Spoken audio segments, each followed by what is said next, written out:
Dear students, आज हम seventh class में चतुर्भुज टॉपिक पर बात करेंगे। चतुर्भुज क्या होता है? चतुर्भुज होता है, चतुर का मतलब है चार, ठीक है, और भुज का मतलब है भुजाएं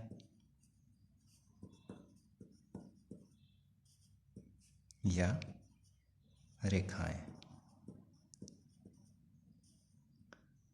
साइड्स, ठीक है। तो कोई भी आकृति जिसकी चार भुजाएं हों वो चतुर्भुज कहलाती है, ठीक है। वो इस तरह भी हो सकती है, इस तरह भी हो सकती है, इस तरह भी हो सकती है, इस तरह भी हो सकती है,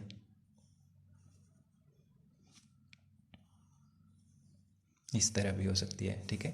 तो हर इन आकृतियों में एक दो तीन चार, एक दो तीन चार, एक दो तीन चार, एक दो तीन चार, एक दो तीन चार, मतलब इन सभी में क्या कॉमन है? इनमें चार भुजाएं हैं, ठीक है। तो हमारी परिभाषा बन जाती है चतुर्भुज की कि चार भुजाओं से घिरी हुई कोई भी आकृति चतुर्भुज कहलाती है, ठीक है। अब चतुर्भुज के प्रकार हैं कि कितने प्रकार की चतुर्भुज होती हैं। तो पहली आती है इसमें वर्ग। वर्ग के बारे में आप छोटी कक्षाओं में पढ़ चुके हैं, ठीक है। तो वर्ग एक ऐसी चतुर्भुज होती है, चतुर्भुज ही है। जब आप परिभाषा बोलने लगेंगे तो आपने सभी चतुर्भुज में चतुर्भुज शब्द का प्रयोग करना है। वर्ग एक ऐसी चतुर्भुज है जिसकी चारों भुजाएं और चारों कोण, चारों भुजाएं, ठीक है,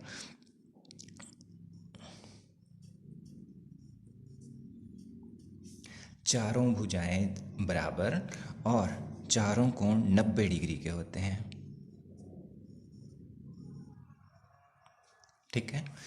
वर्ग एक ऐसी चतुर्भुज है जिसकी चारों भुजाएं समान होती हैं और जिसके चारों कोण 90 डिग्री के होते हैं, ठीक है। अब नंबर 2 पर है हमारी चतुर्भुज आयत।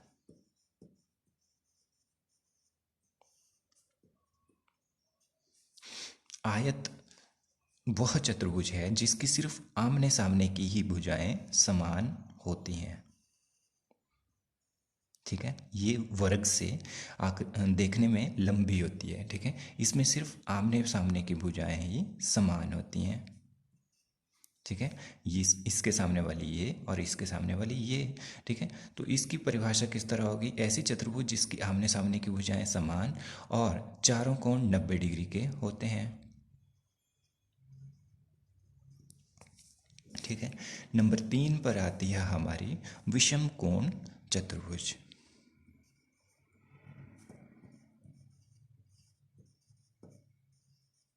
विषम कोण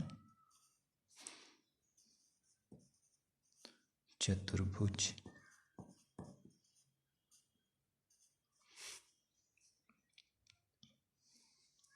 ठीक है।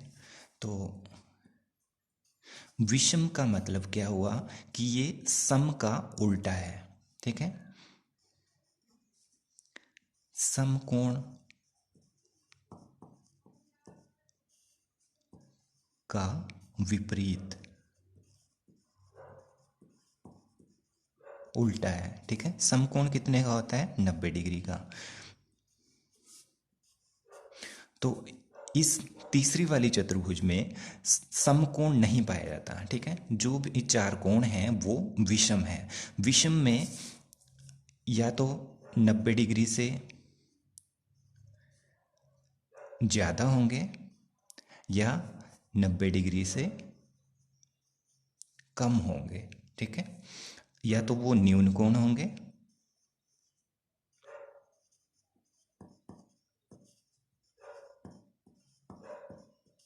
या फिर अधिक कोण होंगे,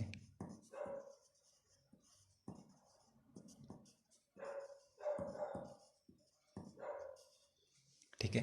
तो ऐसी चतुर्भुज जिसके चारों कोण विषम कोण होते हैं। ठीक है, तो इसकी हम आकृति कुछ इस तरह से बना सकते हैं। ठीक है, इसमें भुजाओं की बात नहीं की गई है।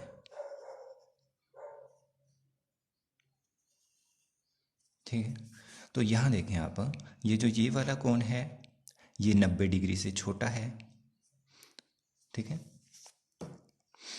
और ये जो ये वाला कोण है ये 90 डिग्री से बड़ा है। ठीक है, तो हम क्या पाते हैं कि विषम कोण चतुर्भुज में चारों कोण विषम होते हैं, उनमें कोई भी कोण समकोण 90 डिग्री का नहीं होता, या तो 90 डिग्री से छोटे होते हैं या 90 डिग्री से बड़े होते हैं। ठीक है, अगला हमारा है नंबर 4 पर समानांतर चतुर्भुज। समानांतर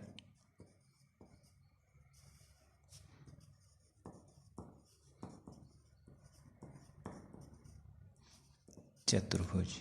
ठीक है, तो समानांतर, हम इस शब्द को संधि विच्छेद कर लेते हैं। समानांतर क्या हुआ? समान जमा अंतर।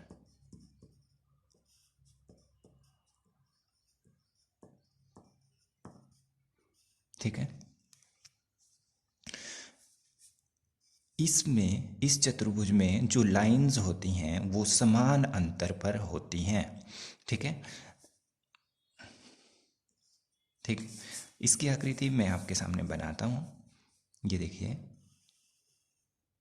ये एक आकृति लगाई और यहाँ मैं दूसरी लगा रहता हूँ। ठीक है,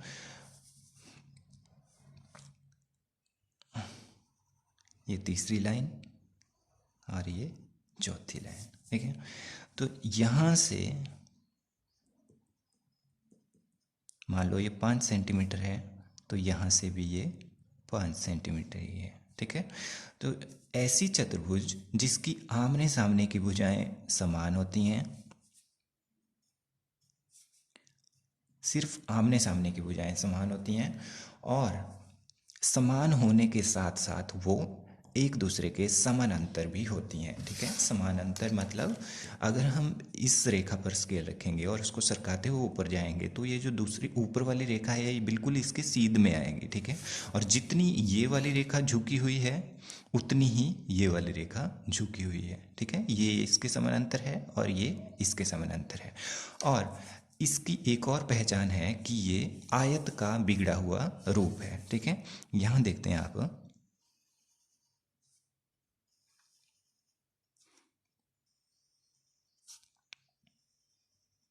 मान लो ये हमारी आयत है। ठीक है, आयत में भी क्या होता है, जैसे इसमें आमने सामने की भुजाएं समान हैं, आयत में भी आमने सामने की भुजाएं समान हैं। ठीक है, और आयत में क्या है, चारों कोण 90 डिग्री के हैं।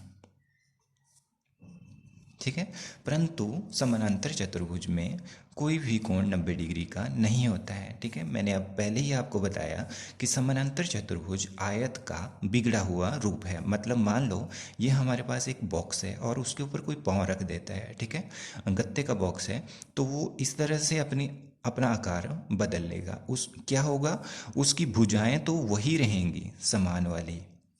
ठीक है, जैसे इसमें है, परंतु वो जो कोण है जब उसके ऊपर पाँव रख दिया तो वो कोण 90 डिग्री से टेढ़े हो गए। ठीक है, इस तरह हो गए और ये वाली आकृति बन गई। तो ये हमारी समानांतर चतुर्भुज है, ये वाली। ठीक है, तो ये समानांतर चतुर्भुज किसका बिगड़ा हुआ रूप है, आयत का। और समानांतर चतुर्भुज ऐसी चतुर्भुज है जिसकी आमने सामने की भुजाएं समान और समानांतर होती हैं, परंतु उसमें कोई भी कोण 90 डिग्री का नहीं होता। ठीक है, अगला है हमारा नंबर 5। नंबर 5 है समलंब। समलंब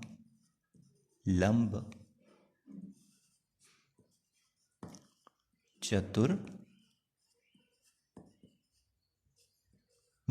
ठीक है, ये भी एक चतुर्भुज का प्रकार है। अब यहाँ पर देखें, ये जो समलंब शब्द है इसका मतलब हुआ समान लंब, समान जमा लंब। लंब क्या हुआ? शीर्ष से आधार पर एक बिल्कुल सीधी रेखा 90 डिग्री की जो लाइन होती है वो लंब कहलाती है। ठीक है, तो ऐसी चतुर्भुज जिसके लंब समान होते हैं उसे लंब समान होते हैं और इसकी दो भुजाएं समान होती हैं साथ में। ठीक है,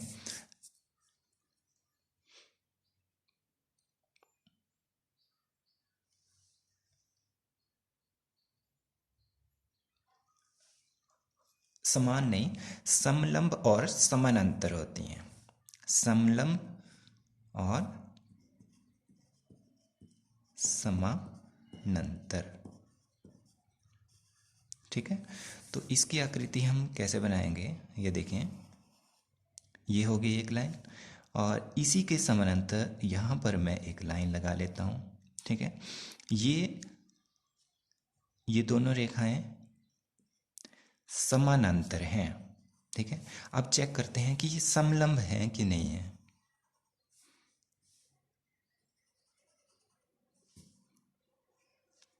ठीक है, यहाँ देखें आप, अगर मैं यहाँ से लंब गिराता हूँ नीचे को और यहाँ से लंब गिराता हूँ तो हम पाते हैं कि ये जो दोनों लंब हैं एक बराबर ऊंचाई के हैं। एक बराबर कैसे हैं? जब ये दोनों रेखाएं समानांतर हैं तो उन समानांतर रेखाओं के बीच में जब कोई लाइन लगाते हैं हम तो वो समान ही ऊंचाई की होती है। ये 5 सेंटीमीटर और ये भी 5 सेंटीमीटर। ठीक है, तो इसकी परिभाषा इस तरह बन जाती है, ऐसी चतुर्भुज जिसके दो भुजाएं ये और ये समलंब, समान लंब और समानांतर होती हैं। ठीक है, इन भुजाओं का जिक्र नहीं किया गया है। ये ना तो समानांतर हैं और ना ही ये समलंब है। ठीक है, आगे हम चलते हैं। विषम बाहु चतुर्भुज।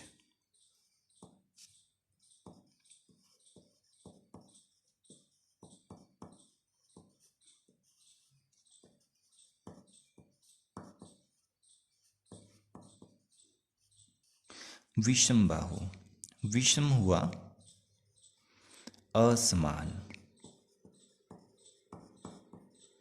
मतलब सम का उल्टा है। ठीक है, असमान भुजाएं। तो ऐसी चतुर्भुज जिसकी चारों भुजाएं असमान होती हैं और चारों ही कोण असमान होते हैं, कोई भी कोण एक दूसरे के बराबर नहीं होता है। ठीक है, तो यहाँ देखें, ये हम पहली भुजा लगा लेते हैं, ये दूसरी होगी, ये तीसरी होगी, ये चौथी होगी। ठीक है, तो ये मान लो 3 सेंटीमीटर है, ये 2 सेंटीमीटर है, ये 4 है और ये 5 सेंटीमीटर है। ठीक है, तो ऐसी चतुर्भुज जिसकी चारों भुजाएं असमान होती हैं और जब भुजाएं असमान हैं तो उनके कोण भी असमान ही हैं। ठीक है, कोई बड़ा कोई छोटा, मतलब एक दूसरे के समान कोई भी नहीं है चारों में से। ठीक है, अगली हमारी चतुर्भुज आती है, वो है आसन्न समचतुर्भुज। ये है हमारी नंबर 7 पर। आसन्न समचतुर्भुज, आसन्न समचतुर्भुज। ठीक है, आसन्न का मतलब हुआ साथ वाली,